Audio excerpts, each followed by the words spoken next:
في ساحة للعلم كنا نلتقي والحب والإخلاص زاد قلوبنا نمضي إلى نور اليقين ونرتقي قمم الفلاح وتاجنا أخلاقنا.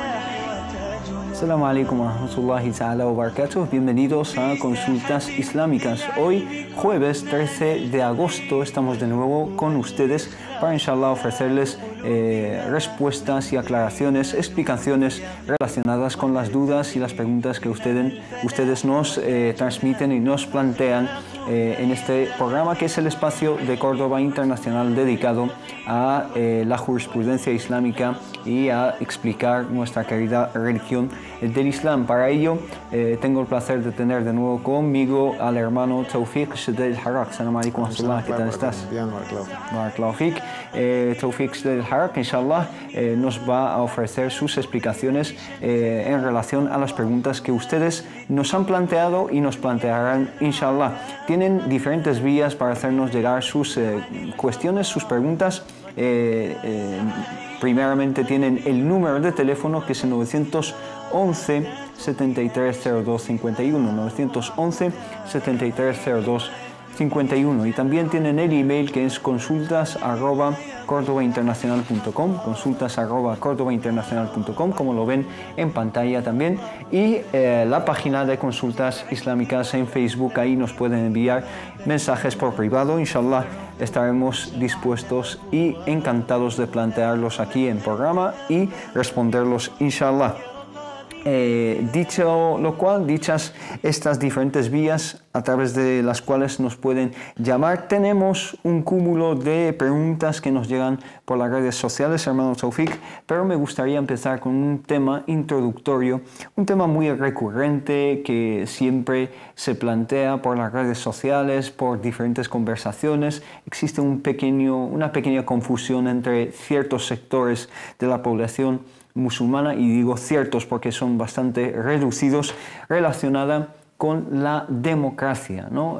Siempre se habla de la democracia, especialmente cuando se acercan las elecciones, y también aquí en España estamos acercándonos cada vez a fechas electorales, etc. Y se plantea la cuestión de si la democracia es compatible con el Islam, si no es compatible con el Islam. Incluso hay ciertas voces minoritarias, insisto, dentro de la comunidad musulmana que transmiten algunos veredictos de otros contextos, quizá contextos donde la democracia no existe o brilla por su ausencia, en los cuales pues, se dice claramente que es un concepto ajeno, foráneo al Islam, que incluso es una práctica, un método de shirk, que incluso puede caer en asociar con Allah subhanahu wa ta'ala, etc. Creo que tú conoces perfectamente las diferentes posturas que se adoptan acerca de este tema. ¿Qué nos puedes decir al respecto? Hola, bismillahirrahmanirrahim. Alhamdulillah, wassalatu wassalamu ala mulana rasulillah wa ala alihi wa sahbihi man wala. En el nombre de Allah, clemente y misericordioso, alabado sea Allah subhanahu wa ta'ala, paz y bendiciones sobre su último mensajero profeta Muhammad, sobre su noble familia y sus nobles compañeros, y sobre todos nosotros que estamos siguiendo sus pasos hasta el día del juicio final. Amén. Amén. La verdad es una pregunta sumamente interesante, más en los tiempos que ahora se están acercando, ambiente más o menos de elecciones en este país, también en otros. Antes de contestar debemos aprender ciertas metodologías. Sí.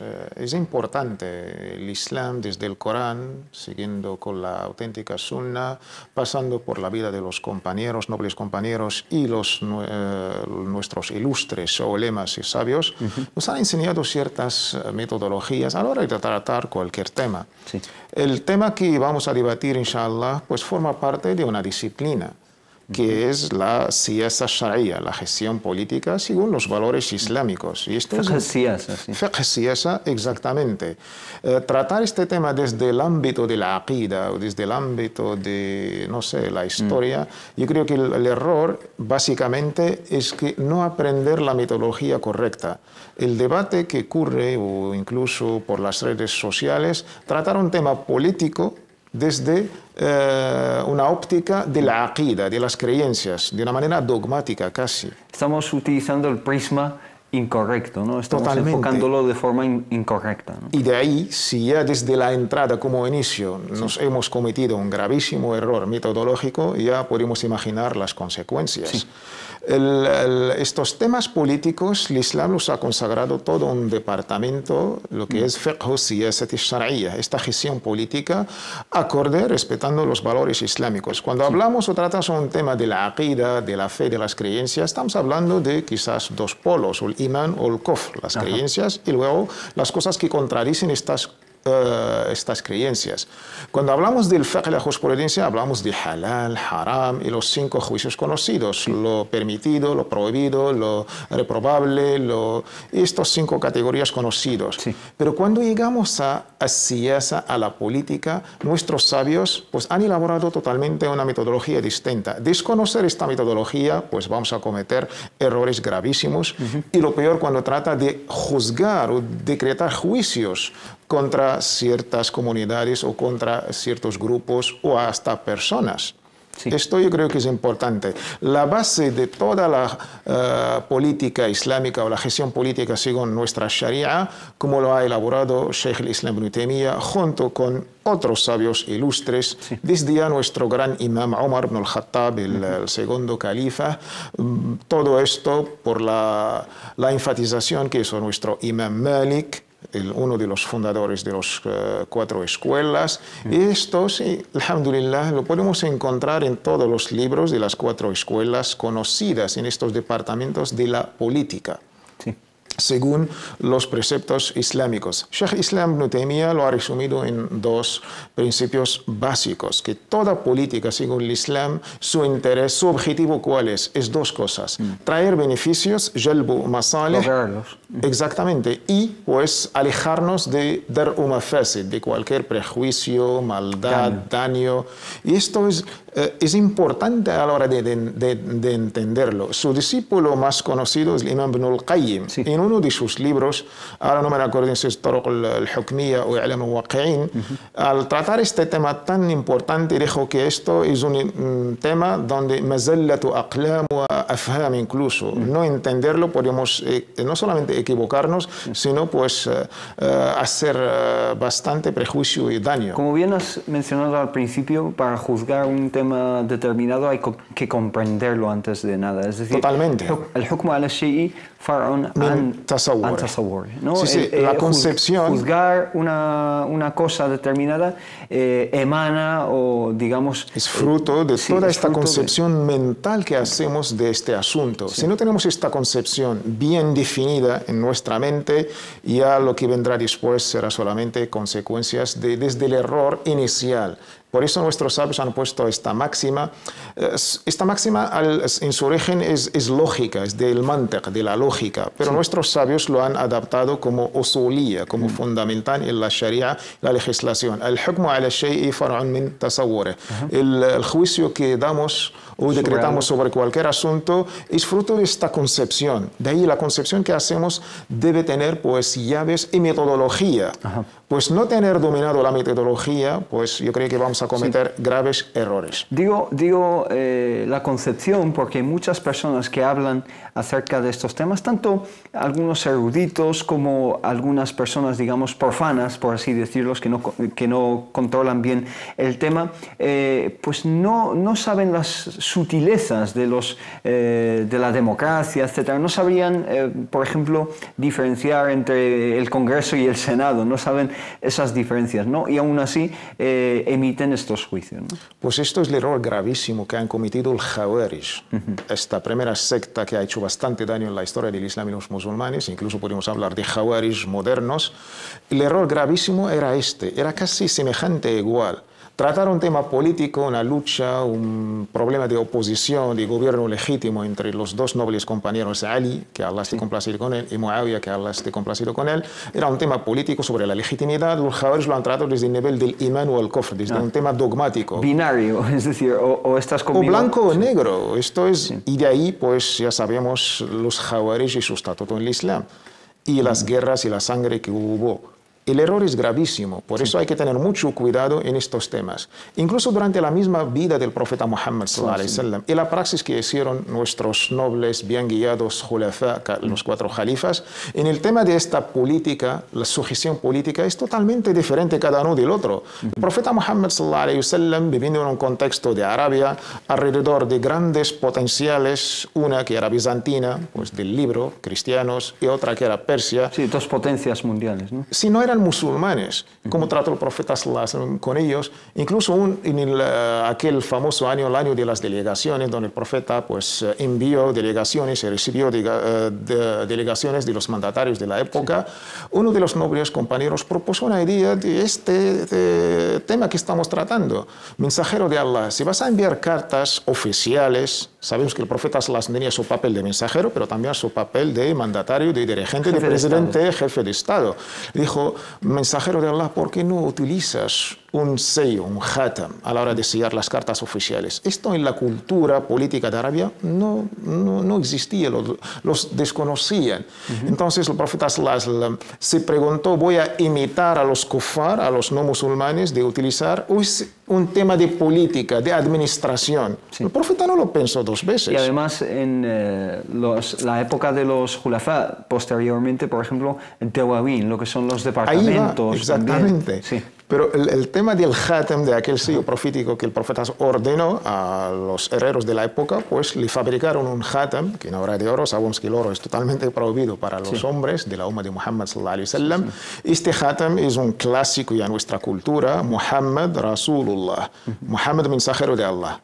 Pero la inteligencia es que la palabra empieza con Muhammad, pero Allah es primero. Sí. Allah, Rasul, después Muhammad. Sí. Desgraciadamente es este anillo que lo adoptaron un grupo terrorista. Lo han adjudicado estos salvajes. Y después, como tú bien has mencionado, los nobles khulafa, estos bien guiados, al-Rashidun, también han hecho lo mismo. Abu Bakr Siddiq ha hecho cosas políticas que no hacía el profeta Muhammad sallallahu alaihi wasallam. Umar ibn al-Khattab hizo lo mismo. Umar ibn al-Khattab, a la hora de conquistar Persia, lo que es Irán, Irak y estos países de la zona, pues ha hecho algo totalmente distinto. Cuando se contestaba a unas tierras, el profeta Muhammad sallallahu alaihi wasallam y después Abu Bakr como primer califa, distribuía pues el botín, las tierras entre los soldados. Cuando vino Umar al conquistar la gran civilización persa, no ha hecho dividir o repartir entre los soldados. ¿Qué ha dicho? Esto se va a conservar porque es una cultura, una civilización. Y va a pedido pues un haraj, unos impuestos. Sí. Incluso los sahaba pues lo han criticado. ¿Cómo te atreves a hacer algo que no lo ha hecho ni Abu Bakr ni el mismísimo mensajero de Allah? Pero Umar ibn al-Khattab, el segundo califa, con la lectura islámica, que esto es política islámica, no es creencias, ni culto, ni actos de adoración, donde ahí en estos 2 términos debemos seguir al profeta de Allah subhanahu wa ta'ala y a los mandamientos divinos de Allah. Sí. Pero como era un tema de política islámica, siyasa shar'iyya, ¿cuáles son los masalih y los mafasid? Los intereses, los beneficios y los daños o prejuicios. Él pensó que dividir esta cultura o estos botines, estos palacios... Pues haría más daño que beneficio. Exactamente. Incluso pensó en el interés, lo que hoy se llama patrimonio de la humanidad. Umar ibn al-Khattab lo tenía ya hace 15 siglos, que Allah esté complacido con él. Y conservó esa... Uthman ibn Affan después hizo lo mismo. Ali ibn Abi Talib hizo lo mismo en temas de política. A lectura un poco superficial y de entrada podemos entender que estos nobles compañeros han cambiado, no han seguido la sunna. No, al contrario, como era un tema de política islámica, de siyasa shar'iyya, no han tenido pues lo... Entonces, la democracia, si realmente nos trae o logra estos beneficios y nos evita o impide ciertos daños y prejuicios, ¿sería un método válido? Yo pregunto, ¿qué quieres decir con la democracia? Sí. El tema del nombre a veces asusta. Demos, cracia en su origen ya griego, pasando por todas las utilizaciones y las prácticas hasta la época nuestra. La democracia francesa no es la misma que la democracia británica. A nivel de la praxis, y la democracia americana, desde el sistema político, presidencial, parlamento, pero la base más o menos que une a todas estas democracias, ¿cuál es? Es los 3 poderes separados, la separación de las 3, el poder ejecutivo, el poder legislativo y el poder Sí. Hemos dicho tres, ¿no? Poder ejecutivo, legislativo y jurídico. Jurídico, sí. Está por el famoso Montesquieu, Sí. las libertades, los derechos humanos, las elecciones. Esto más o menos para mí es el contenido de la democracia. Perder tiempo en debates filosóficos y estas cosas yo creo que no vale la pena. Si hablamos de la democracia debemos concretar qué nos referimos a la hora de hablar de democracia. En estos temas, ¿esto es compatible con la política según el Islam? Hay un error metodológico si compara la democracia con el Islam. El Islam es toda una religión, es un camino de vida.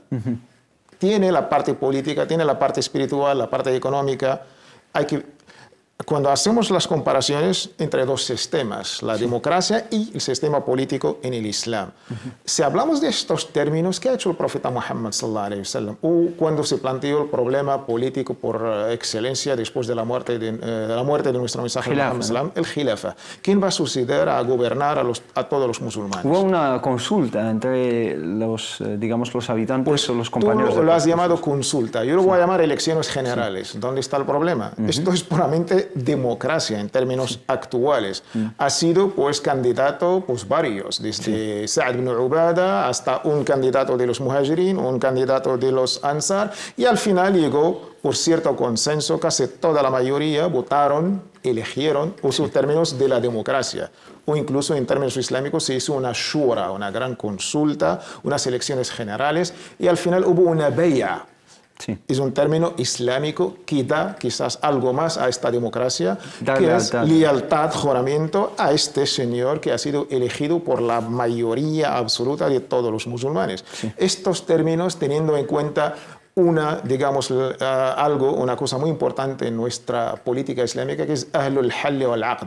La gente, pues los más elegidos, los más representativos de la sociedad, desde los sabios hasta los militares, hasta los nobles, hasta representativos de la sociedad. Gente con notorio arraigo dentro de la sociedad. Y esto es lo mismo que hoy en día. Partidos políticos, personalidades, y de ahí pues se presentan su candidatura y el pueblo vota. Y de esto es totalmente compatible con la legislación política según los valores islámicos. ¿Dónde está la contradicción? Sí, no hay contradicción en realidad. Barakallahu fik por la pregunta. Si te parece, vamos a empezar con algunas preguntas que nos llegan desde las redes sociales y por email. Y les recuerdo el número de teléfono si quieren llamarnos en directo, que es 911 7302 51. 911 7302 51.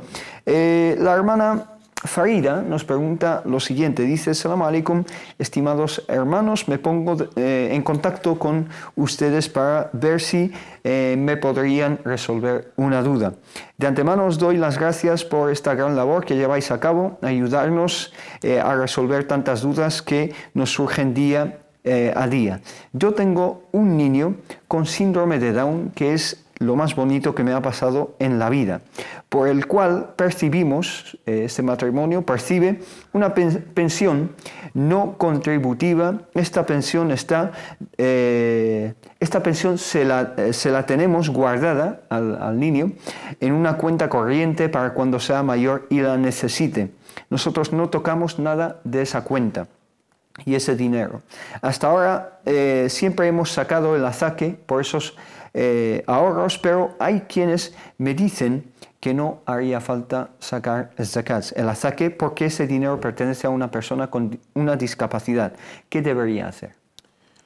Es un tema polémico entre nuestros sabios Sí. a la hora de tratar las condiciones de entregar el zakat. Se han puesto de acuerdo sobre el nisab, el mínimo imponible, y luego pasar un año lunar. El tema de un niño, si es adulto o no es adulto, la opinión del imam Abu Hanifa, como es niño, todavía no ha llegado a la edad de adulto, pues no tiene que sacar zakat. Esta es la opinión de Abu Hanifa. Sí. Yo me inclino con esta opinión. Incluso en términos prácticos de este pobre niño, Sí.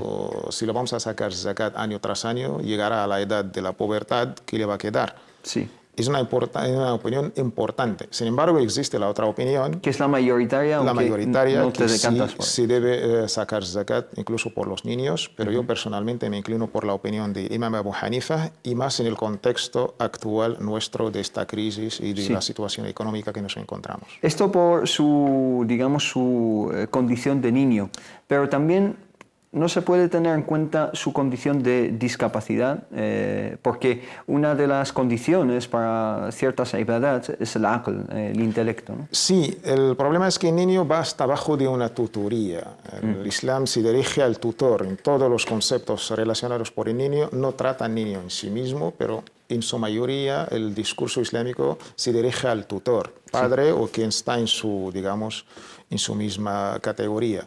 El otro debate entre nuestros sabios a la hora de tratar el tema de zakat, la pregunta entre una escuela, ¿es zakat es un derecho de los cuerpos, de los seres humanos que deben entregar de las personas a los pobres y necesitados, o es un derecho que se saca sobre el amwal, zakat al-abdan o el amwal, sobre los bienes? Sí, capital.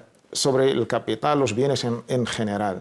Si hacemos la lectura que zakat se ha sido establecida sobre los bienes, sobre los capitales, es un debate, es una lectura. Otros hacen la lectura de zakat sobre las personas. Y ahí el tema es bastante abierto entre nuestros sabios. Es decir, si hay dos enfoques, uno que ve que zakat es una obligación sobre las personas, que las personas son las que están concernidas con zakat, y otra visión es que el capital o los bienes o las haciendas, por así decirlo, son las que están concernidas con la obligación de zakat. La primera, que ve a las personas más que las haciendas, es la que tiene en cuenta el aql, ¿no? Porque el aql es un factor a tener en cuenta en la persona, ¿no? Sí, es un debate bastante complicado para nuestra audiencia, pero para entender de cómo surge la polémica y cómo nuestros grandes sabios, que Allah esté complacido con todos ellos, nos enriquecen con estas divergencias que son muy interesantes. Por supuesto que lo son, y pasamos a otra pregunta. Dice esta hermana, dice lo siguiente: Assalamu alaikum wa rahmatullah. Antes de nada me gustaría darles la enhorabuena por Consultas Islámicas y sus consejos, que siempre son bienvenidos, alhamdulillah. Me gustaría hacerles una consulta. En el caso de un hombre musulmán que se casa con una mujer musulmana y después se divorcia de ella, ¿tiene permitido casarse con su hermana después de divorciarse? Sé que con dos hermanas al mismo tiempo está claramente prohibido, tal y como establece Allah subhanahu wa ta'ala en el Sagrado Corán, pero desconocía que un hombre puede divorciarse de una mujer y casarse luego con su hermana. Si está permitido o no en el Islam esto.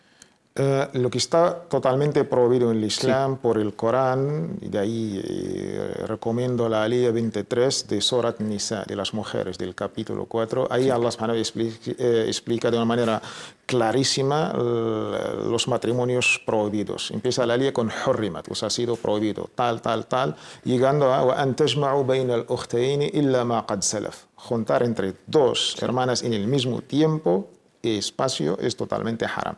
Pero si esta hermana, pues después de que la otra hermana ha sido divorciada y pasar su idda. El idda es el tiempo establecido que el Islam ha establecido para asegurarse que no hay, digamos, descendencia. Varía desde 3 meses, 3 menstruaciones, hasta, si la mujer está embarazada, hasta el día que dé luz. Y si está divorciada y ha pasado su idda, el tiempo para asegurarse que no hay ninguna descendencia, es totalmente halal, permitido casar con la otra hermana en el contexto islámico. Es totalmente permitido. Entonces. Sí, si está divorciada y ha pasado el idda, con estas dos condiciones. La idda es este tiempo que debe esperar la mujer antes para asegurarnos que no está embarazada y no tenga ninguna otra descendencia. Esto es importante. La filosofía islámica, ¿cuál es? Es que había costumbres que existían antes del Islam. El Islam ha tratado unos costumbres, los ha aceptado totalmente, otros los ha rechazado totalmente y otros los ha modificado.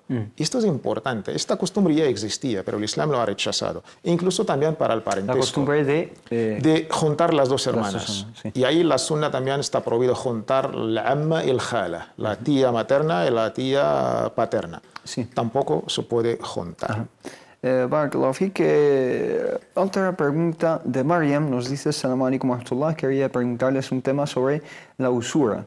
Dice: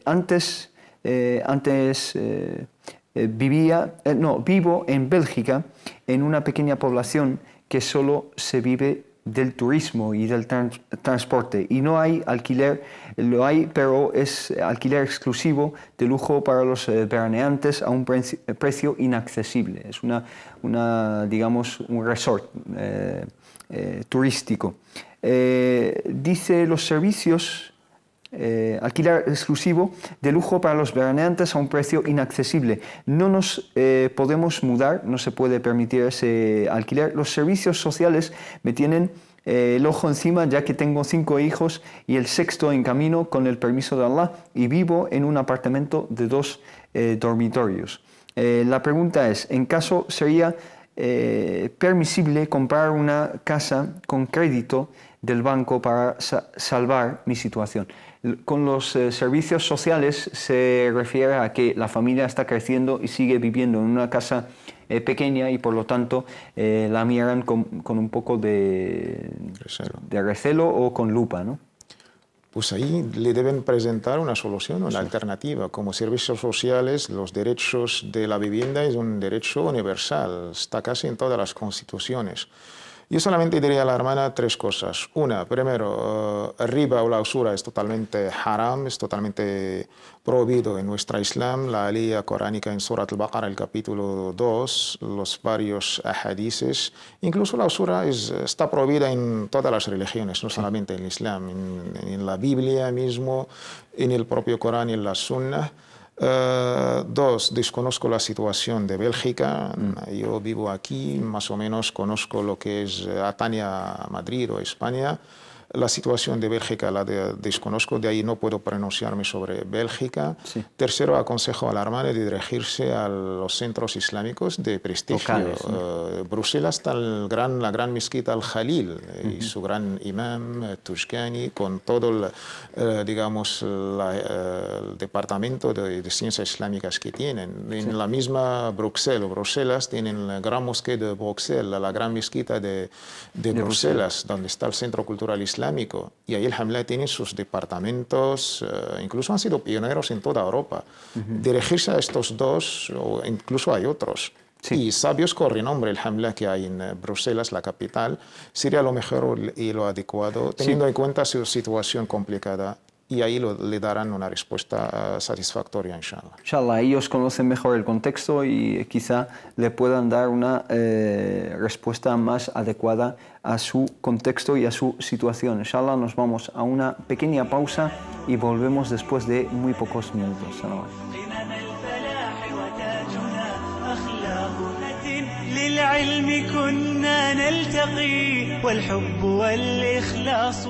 Assalamu alaikum wa rahmatullah. Bienvenidos de nuevo a Consultas Islámicas. Les recuerdo el número de teléfono si quieren contactarnos en directo, es el 911 73 02 51. Inshallah, vamos a seguir con algunas preguntas que tenemos pendientes. Amani, la hermana Amani nos pregunta lo siguiente. Dice: Assalamu alaikum wa rahmatullah. Una pregunta es si las mujeres no pueden recitar el Corán en voz alta, porque hay programas donde la mujer recita el Corán en voz alta y lo ven en televisión. Esa es la primera pregunta. Tiene otra segunda.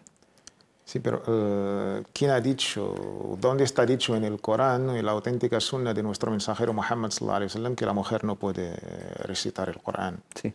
Es una pregunta que carece de ningún sentido. En las aliyas coránicas y la auténtica sunna incluso nos consta que las mujeres, las nobles compañeras sahabiyat, hablaban con el profeta en público, con la gente, y el profeta no los reprochó, no los dijo que vuestra voz es awra o es haram, al contrario.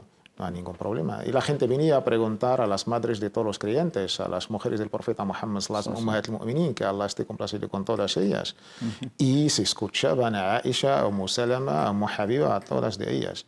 El Islam en un contexto de respeto, de decencia, cuando una mujer habla con un hombre, hay ciertas condiciones de respeto. Sí, لا يخضعن بالقول. فيطمع الذي في قلبه مرض. La suavidad de esta manera de... Sensual, ¿no? Exactamente, de tentaciones, pero ese es otro contexto. Sí.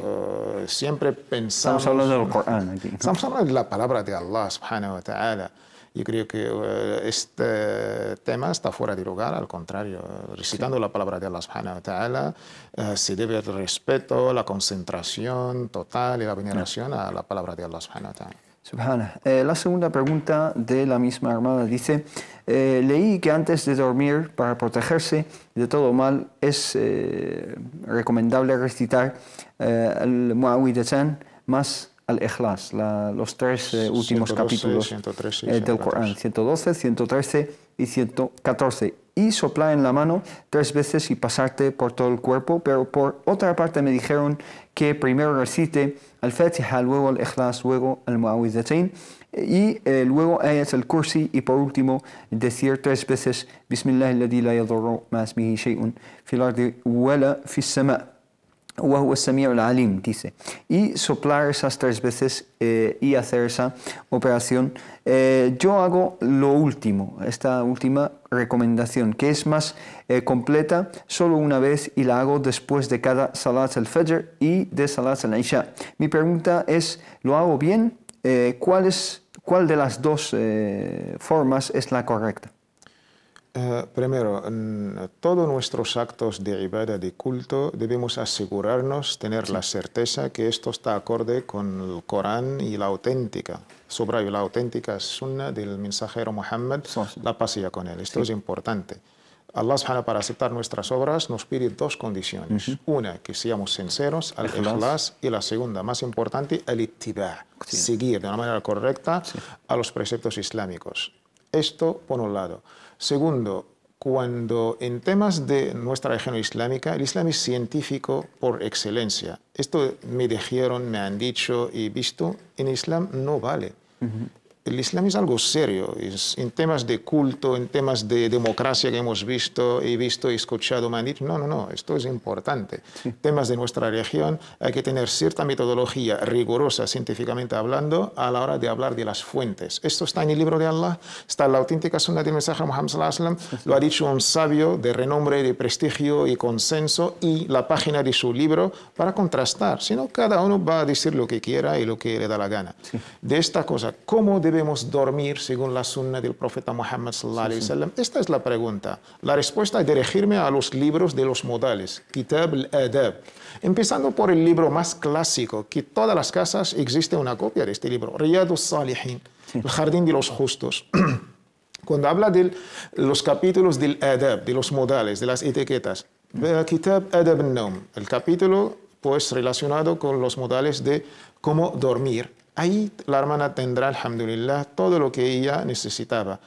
Si no, hay un libro mucho más, digamos, pequeño, resumido, que es Hisnul Muslim, la fortaleza del musulmán. Está, alhamdulillah, en castellano, en árabe, en todos los idiomas. La hermana y todos los hermanos lo pueden consultar.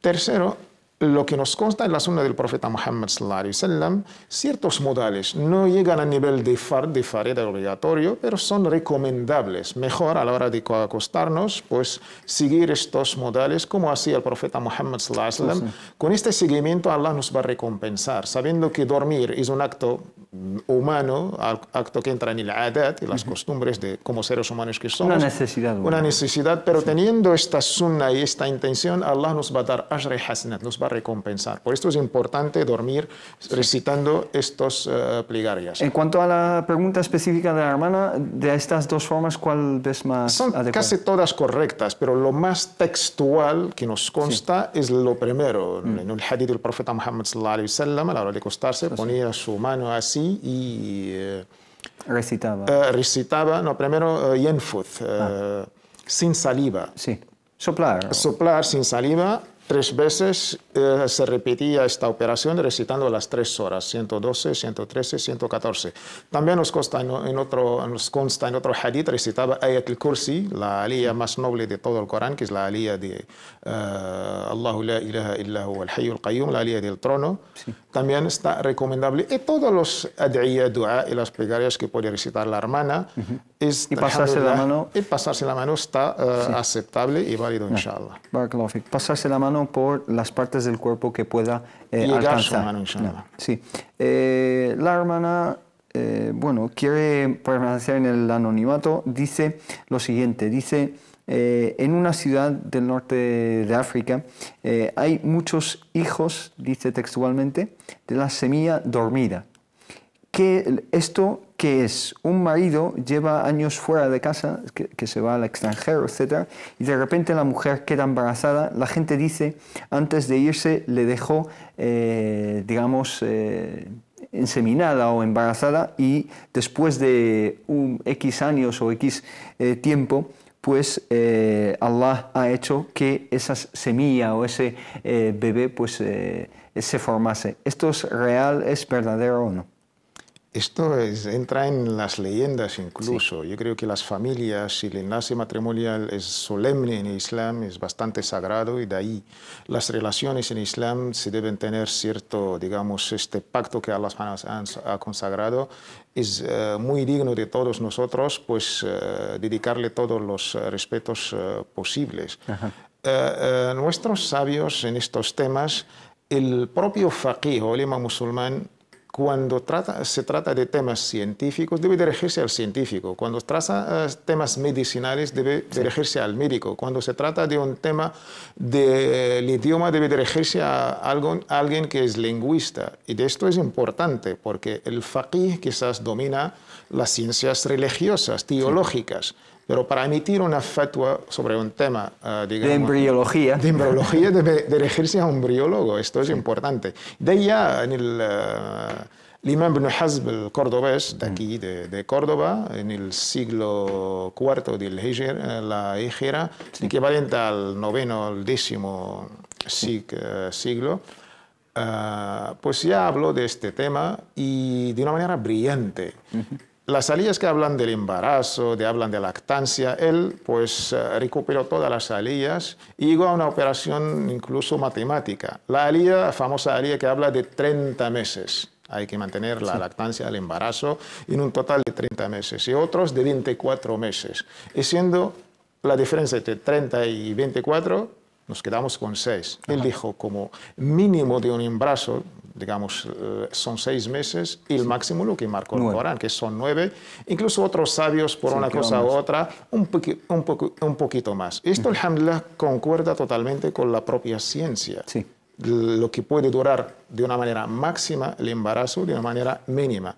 Y de esto el Islam pues se pone de una manera totalmente directa a las órdenes de la ciencia. Lo que manda la ciencia, que concuerda exactamente, es lo que debe cumplir nuestra legislación islámica. Y en realidad esto es una leyenda, nada más. Es una leyenda, incluso pues me temo que puede traer cosas negativas sobre el honor, sobre la y sobre el propio matrimonio de estas familias. No quiero pensar mal de nadie, que Allah me perdone, pero en estas cosas hay que tener muchísimo cuidado.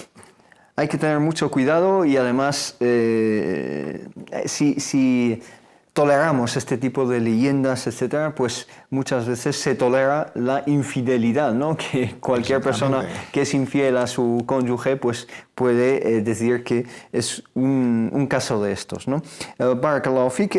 Te planteo otra pregunta acerca de los viajes, ya que estamos en temporada estival, etcétera, y mucha gente está de viaje. Explícanos un poco lo relacionado acerca de acortar las oraciones y también juntarlas. ¿Cómo llevarlo a cabo? La grandeza de nuestra amada y querida religión islámica es que el objetivo primordial de la Sharia, de la legislación islámica, es facilitarnos la vida. Y esto es primordial y importantísimo a la hora de entender el espíritu de la propia legislación islam. Todo lo que es facilitarnos la vida es objetivo, propósito de la mismísima Sharia. El Islam, pensando del estado de este viajante, no solamente el cansancio físico, también ha tenido en cuenta el cansancio un poco espiritual. De ahí, pues, hay algo que lo llaman nuestros sabios arrojas, los permisos especiales regalados, entre comillas, por Allah subhanahu wa ta'ala a este pobre ser humano que no sabe agradecer, lamentablemente, los regalos y los dones divinos de Allah subhanahu wa ta'ala. Facilidades que nos dan, ¿no? El viajante, Allah subhanahu wa ta'ala, le ha permitido pues, acortar y juntar los rezos, me refiero a los rezos de Dhuhr, que son 4 rak'at, 4 acciones, la Asr, y el Maghrib y el Isha. Si uno está viajando, puede juntar Dhuhr con el Asr de una manera a priori o a posteriori. ¿Qué quiere decir esto? Que puede rezar Dhuhr, dejarla hasta la hora del Asr, o incluso adelantar la Asr y rezarla junto con el Dhuhr. Lo mismo puede pasar con el Maghrib y el Isha. Dejar el Maghrib hasta el último momento con el Isha, o incluso adelantar la Isha y rezarla antes de su tiempo junto con el Maghrib, teniendo la propia circunstancia para facilitar la situación del propio viajero. Segundo, otra facilidad que el Islam brinda a los musulmanes, acortar estos rezos. Si Dhuhr se forma o se compone de 4 rak'at, el Islam le da el permiso de solo rezar 2. Lo mismo con el Asr. Incluso puede acortar y juntar. Las dos cosas. Lo mismo pasa con el Maghrib o el Isha, salvo que el Maghrib se queda como es, 3 rak'at. Que no se acorta, pero no, se junta. Se junta con el Isha y el Isha se acorta, en vez de 4, solo 2. Esto en cuanto a, digamos, acortarlos numéricamente hablando, en cuanto a unidades, y juntarlos.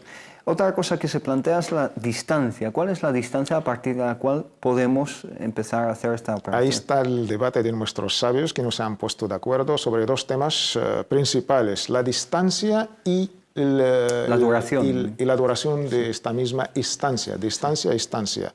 La opinión de la escuela maliki, casi me atrevo a decir, del jumhur, de la mayoría, es algo más o menos de 80 kilómetros a partir de... Cuando digo 80, más o menos. Sí.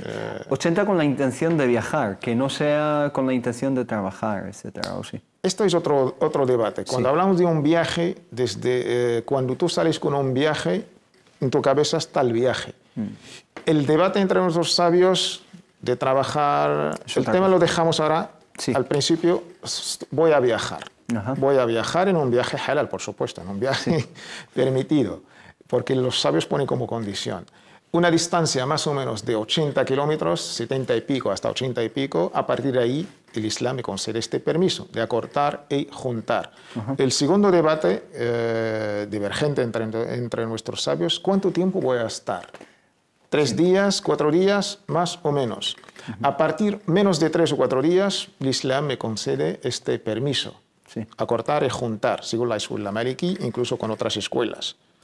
Sin embargo, existe otra opinión dentro de la misma escuela Hanbali, que es la opinión conocida de Sheikh Islam Ibn Taymiyyah y de otros sabios contemporáneos. Cualquier viaje es viaje. El Islam no ha especificado los kilómetros. Esta es la lectura de esta escuela. Incluso hay otros hadith que hablan de 3 farasih, 3 leguas, más o menos el lenguaje, algo como 18, 20 kilómetros. Porque en la época de este hadith, o la época del profeta Muhammad sallallahu alaihi wasallam, se dice viaje a alguien que sale del pueblo y ha desaparecido de nuestra vista. Le llaman un viaje. Esta es la lectura textual, digamos, literal de estos hadith. Sin embargo, yo me quedo con la opinión del jumhur, de la escuela maliki, 80 kilómetros más o menos, y esta idea de 3 días, porque cuando el Islam legisla, no legisla por una persona sola, sino legisla dentro de la comunidad. Estos permisos que Allah te ha concedido, ojo, ahí donde está el error de los hermanos y las hermanas. Si tú viajas con estas condiciones, 80 kilómetros, y vas a estar menos de 3 o 4 días, ¿qué significa esto? Para nosotros, digamos, los hombres, que esto solamente en 2 casos podemos disfrutar de esos permisos. ¿Cuáles son estos 2 casos? 1, si estamos rezando solos, o 2, si estamos nosotros de imam, haciendo el papel de imam. Solamente en estas 2 condiciones. Si rezamos en congregación detrás de un imam residente, que no esté viajando también. ¿No? Debemos seguir al imam. He visto hermanos que rezando en la propia mezquita, En el Dhuhr, por ejemplo, a la hora de llegar a los 2 rak'at se quedan. Eso es incorrecto, ¿no? Totalmente incorrecto. Sí. No salen de salat y tampoco terminan con el imam. Y cuando al final les pregunté, oye, ¿qué has hecho, hermano? No, es que estoy musafir, estoy de viaje. Pero si estás de viaje, ¿por qué no has acortado?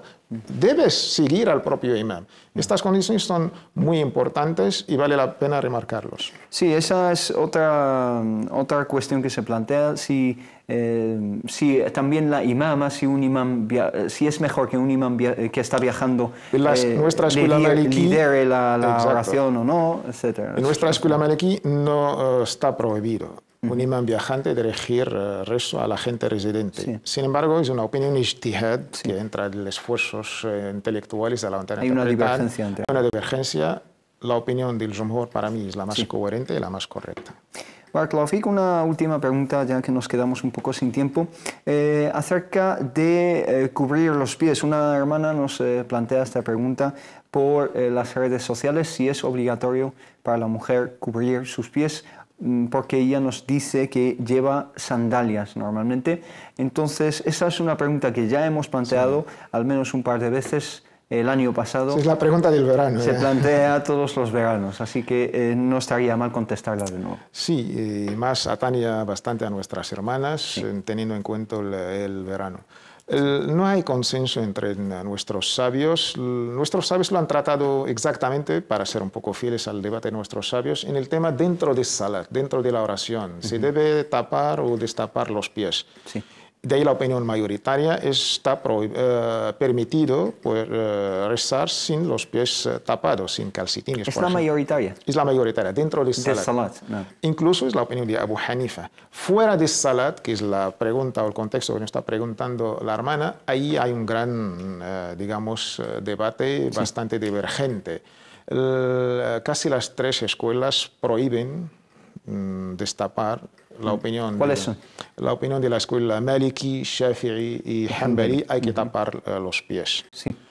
Y la opinión de la escuela Hanafi está permitido, ellos están de acuerdo, pero también está permitido que la mujer no tiene que tapar los pies. Fuera de salat. Fuera de salat, que en el contexto nuestro.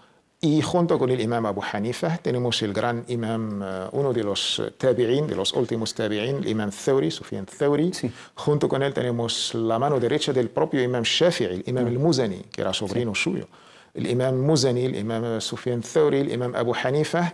Y es la opinión más o menos escogida por Sheikh al-Islam ibn Taymiyyah en su lectura comparativa de estos, basándose en el propio hadith de nuestra madre, la madre de todos los creyentes, Aisha, Umm al-Mu'minin. De ahí la hermana puede escoger, inshallah, entre todas estas opiniones. Barakallahu Fik, en cuanto a la oración, has dicho que la mayoría de los eruditos, o las escuelas, mejor dicho, se inclinan a que es permitido destaparse o no taparse los pies, ¿no? Hay cierto debate, el hadith de Umm Salama, si teniendo, digamos, su ropa larga, esto cumple con tapar los pies, con el hadith del profeta Muhammad sallallahu alaihi wasallam, a la hora de hacer sujud de esta ropa, ¿se inclina o no se inclina?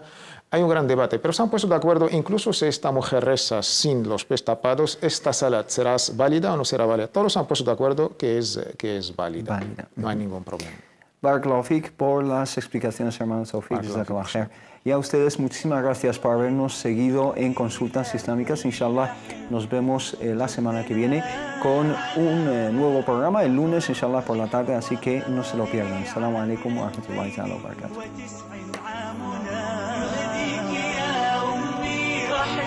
تفوق نهدي إلى كل الأحبة جهدنا فتقبلوا منا عظيم تحية وتبتلوا